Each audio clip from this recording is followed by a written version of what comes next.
மட்டக்களப்பு மாவட்டத்தின் 35 வருடங்களாக இராணுவத்தினரின் கட்டுப்பாட்டில் இருந்த மொரக்கொட்டாஞ்சேனை ராமகிருஷ்ணன் மிஷன் வித்தியாலயத்தின் 2 ஏக்கர் காணி விடுவிக்கப்பட்டுள்ளது. சுமார் 35 வருடமாக இராணுவத்தினரின் கட்டுப்பாட்டில் இருந்த பாடசாலை காணி கிளீன் ஸ்ரீலங்கா நிகழ்ச்சி திட்டத்தின் கீழ் அமைச்சர் மற்றும் இராணுவத்தினரால் இன்றைய தினம் செவ்வாய்க்கிழமை மாவட்ட அரசாங்க அதிபரிடம் உத்தியோகபூர்வமாக கையளிக்கப்பட்டது.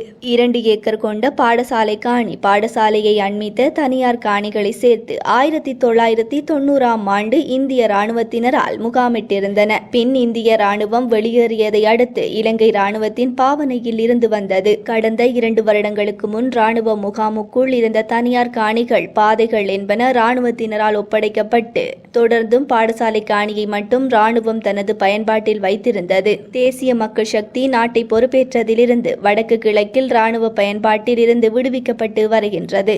இதன்போது கிளீன் ஸ்ரீலங்கா நிகழ்ச்சி திட்டத்தின் கீழ் குறித்த பாடசாலை காணி இன்று ராணுவத்தினரால் அரசாங்க அதிபரிடம் ஒப்படைக்கப்பட்டது. ராணுவத்தின் ஏற்பாட்டில் இடம்பெற்ற நிகழ்வில் கைத்தொழில் அமைச்சர் சுனில் ஹந்துல் நெத்தி, பாராளுமன்ற உறுப்பினர் கந்தசாமி பிரபு, அரசாங்க அதிபர் அருள்ராஜ் மற்றும் கிழக்கு பாதுகாப்பு படை தலைமையகத்தின் தளபதி மேஜர் ஜெனரல் JSPW பல்லே கும்ப்ர, 23வது காலாட்படை பிரிவின் தளபதி மேஜர் ஜெனரல் GPP குணத்திலக்க, மாகாண கல்வி பணிப்பாளர், பிரதேச செயலாளர், கல்குடா வலய கல்வி பணிப்பாளர், இராணுவத்தின் உயர் அதிகாரிகள், பிரதேச சபை உறுப்பினர், பொதுமக்கள் என பலரும் கலந்து கொண்டனர்.